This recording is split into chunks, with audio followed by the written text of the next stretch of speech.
Hi everyone, this is Helen and welcome to Modern Pepper.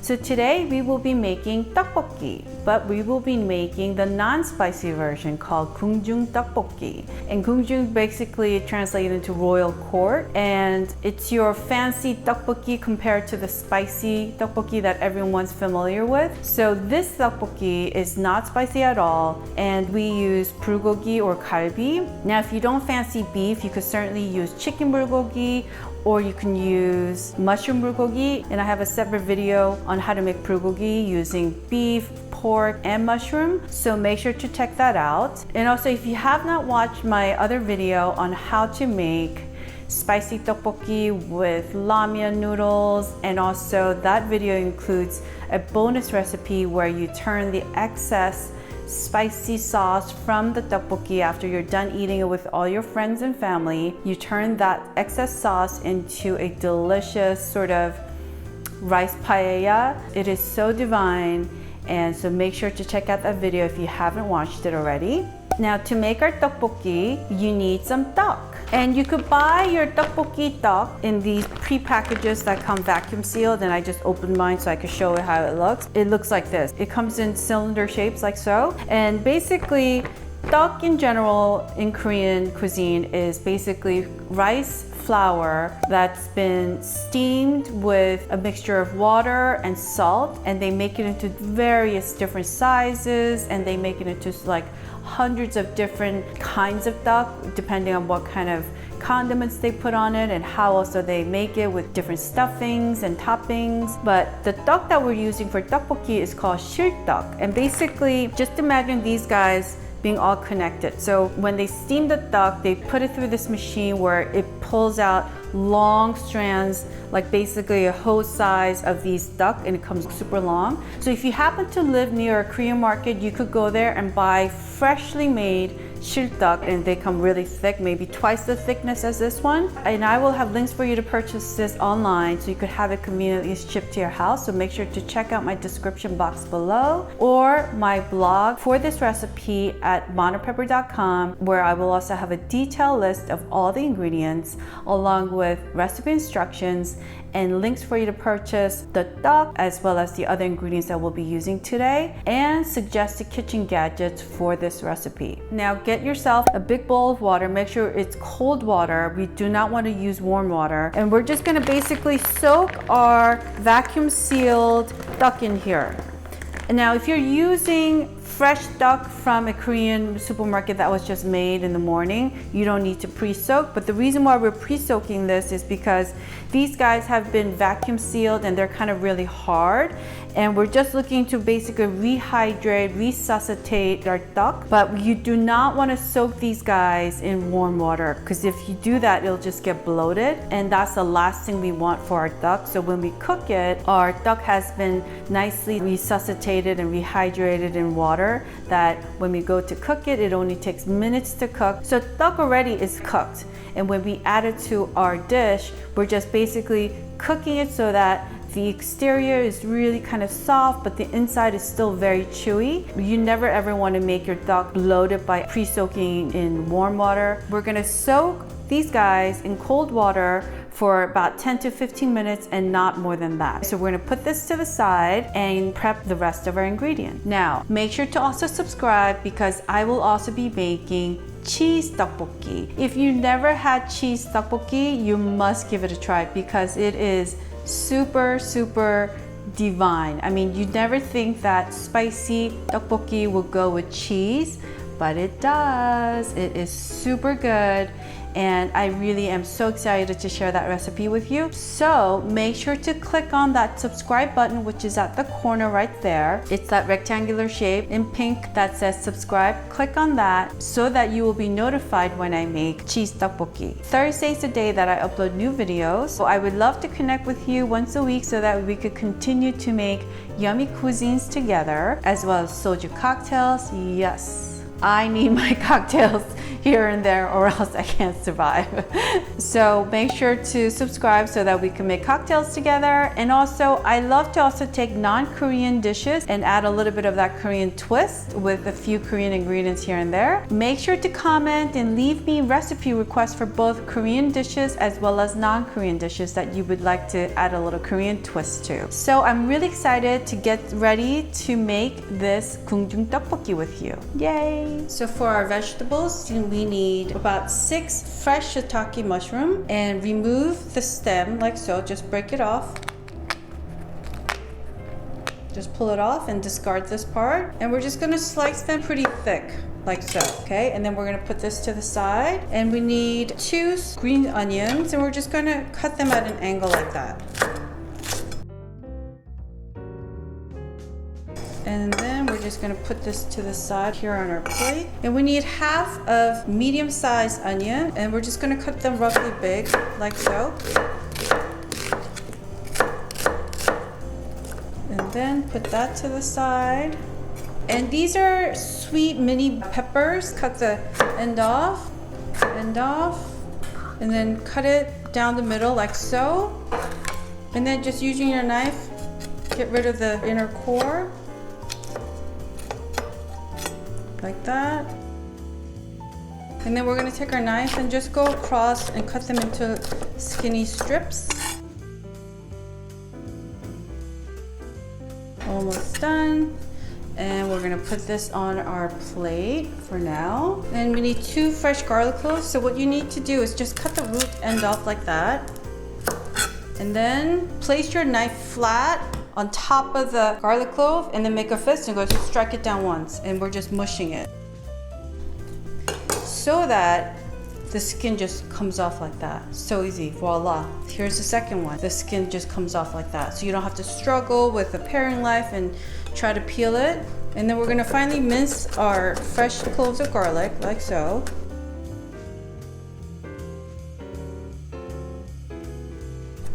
There we go. Only use fresh garlic, not one of those pre-minced garlic that comes in a jar with like vinegar in it. We're gonna put this to the side. So in addition to our vegetables, we need the following spices. So I have half a tablespoon of miso paste, 1 tablespoon of butter. I have half a tablespoon of Korean beef bouillon powder called dashida, and it looks like this. It's a flavor enhancer. It's just like any beef bouillon powder. This is a staple cooking ingredient in Korean cuisine. Not many people like to admit that they use it, but this is certainly an old school way of enhancing your Korean dishes, from soups to stews to you name it. And we need 2 tablespoons of mirum, rice wine, and half a tablespoon of honey. And you could certainly use sugar if you like. And as you may know, if you've seen my other recipes, I do not like to cook with sugar unless I have to, for a variety of reasons. I prefer the taste of honey, and I think my body likes it better when I consume honey as opposed to refined sugar. But that is certainly up to you if you want to use sugar versus honey. And we need a little bit of toasted sesame seeds for a little bit of garnishing. The primary ingredient that's going to flavor our 궁중 떡볶이 is marinated galbi or BulGoGi. If you don't want to make this, just go to your local Korean supermarket and buy about a pound of marinated BulGoGi or galbi. Or this recipe is really easy. So I have a separate video on making BulGoGi, and so make sure to check out that video because that includes recipes for making BulGoGi with beef, chicken, and for my vegetarian friends, it also includes making mushroom BulGoGi. So you could certainly use those proteins as well as the mushroom. So make sure to check out that video. We need about a pound of BulGoGi or galbi. Make sure to preheat your nonstick frying pan so that it is hot. Put a tablespoon of olive oil, coat the pan nicely. And we're gonna start with adding our fresh shiitake mushrooms.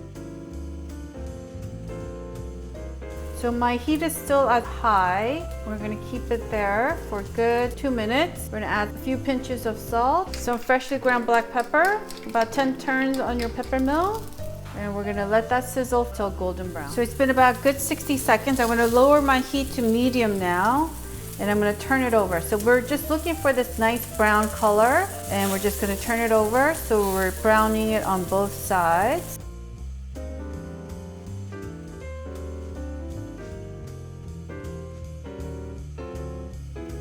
We just turned over all of our mushrooms. We're gonna give that another 60 seconds or so on a medium-high heat.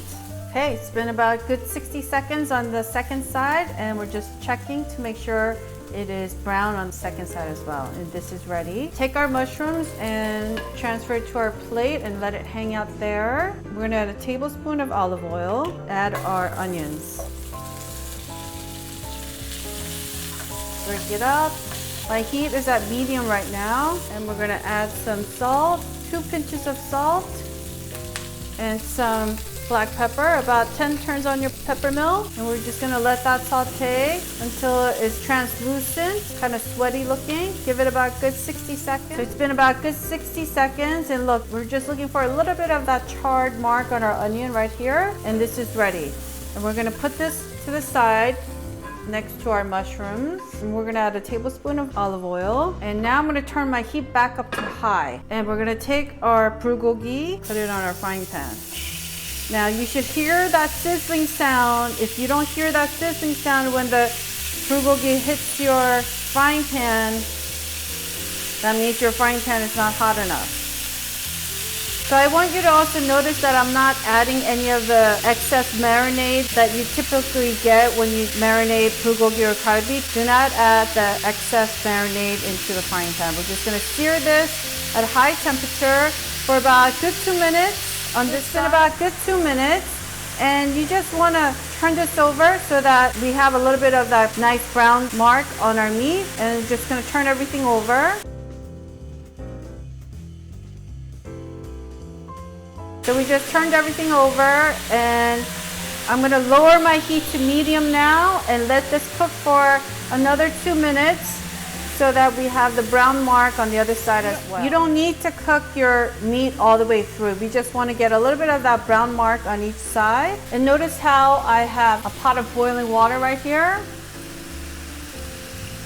And we're gonna add 2 cups of boiling water to our pan. Like that. And then we're gonna set our heat back up to high now. And then we're gonna take our duck that's been soaking for a good 10-15 minutes and add it to this. And then make sure our duck is in our broth. We're gonna add our garlic. And then we're gonna add our miso paste. And we're just gonna add it here to the center and mix everything up and then redistribute it. And then we're gonna add our honey. And then we're gonna add our mirum. And we're gonna add our beef bouillon powder, beef dashta. And then just distribute the spices that we just added. Just move it around.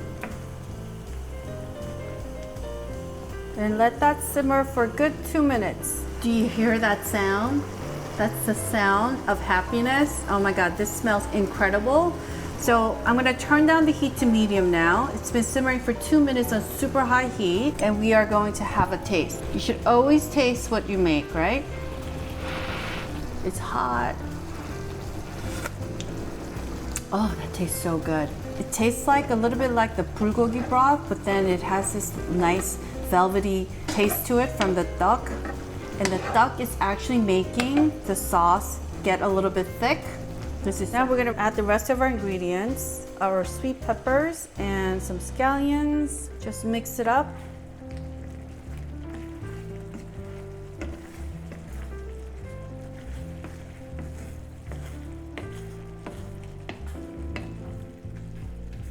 Oh, this smells incredible. Now a tablespoon of butter. This butter is gonna make this sauce taste divine. Just a little bit of butter will go a long way, and it's not gonna really taste buttery. It's just gonna enhance the sauce. This looks super good. Look at that. And this is the right amount of sauce. 궁중 떡볶이 is not meant to be really heavy and saucy. It shouldn't be drowning in the sauce. It should be just lightly coated in the sauce like so. And our onions and mushrooms. Now, this looks like super gourmet, only fit for royalty kind of food. So the mushroom's gonna now start absorbing all the sauce. So the mushroom is gonna taste super yummy. All together, it's gonna be such a great combination. Yum, this looks super yum. Yes, you will feel like the royalty eating 궁중 떡볶이 like this one. This is ready for you. Here we go. Ooh. Okay, so the only thing else to do is that little bit of green scallions like so on top, and sprinkle a little bit of toasted sesame seeds here on top, just a little bit. And this is ready. Look how delicious this looks. Oh my goodness. It smells incredible too. So finally, we get to taste our delicious 궁중 떡볶이. I'm gonna first taste the duck just by itself.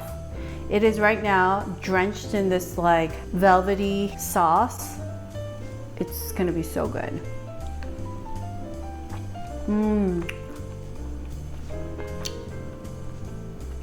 As you could probably hear, the duck is still nice and chewy, and that is critical. You never want to cook your duck to a point where it's mushy. It's very important that it is chewy on the inside and the exterior is nice and soft, absorbing all the sauce. This is so yum. Now, I'm gonna have it with a little bit of the mushroom.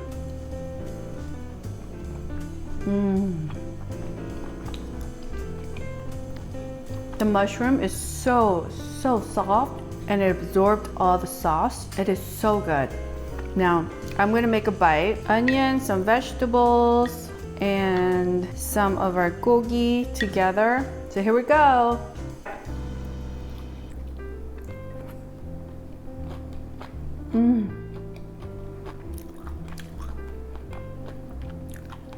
Now,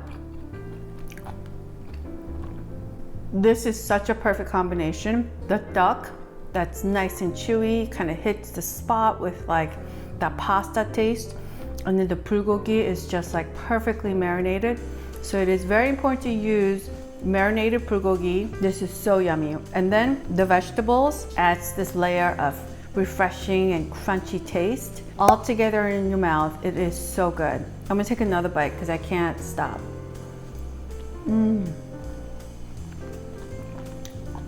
So yummy. And the sauce has this velvety taste. It tastes creamy without the creamy part because there's no cream in here. But that little bit of butter that we added rounds out the taste of all our sauce really well, but it doesn't taste buttery because we added really little. I hope you give this a try. I feel bad. I wish I could share this with you because this is so delicious. It's just satisfying Korean pasta dish basically. I hope you make this and take a picture of it and post it on your social media and tag Modern Pepper because I would love to see how this recipe turned out for you. And I hope you enjoyed watching this video because if you did, I would greatly appreciate a thumbs up. So please click on that thumbs up icon below. Please make sure to subscribe to my channel because again, I would love to connect with you once a week so that we could cook together because Thursday's the day that I upload new videos. And most importantly, your subscription means the world to me. That means I could continue to make these video recipes for you. So make sure to click on that subscribe button that you see at the corner here in pink that says subscribe. Click on that so that we could connect once a week and cook together. And also, if you know of anyone that loves pasta and that has never tried Korean duck or Korean rice pasta, please share this recipe with them because this is super divine and it is also paleo diet friendly, and you could also convert this so that it is vegetarian friendly with mushroom BulGoGi instead. I'm actually having a tough time speaking right now because I'm drooling in my own mouth because my body's telling me to stop talking and give me more of this 궁중 떡볶이. So for now, I have to say goodbye. Hope you try this at home, and until next time, happy 떡볶이 time. Bye now. Into your mouth. Here we go. Say ah. Yum.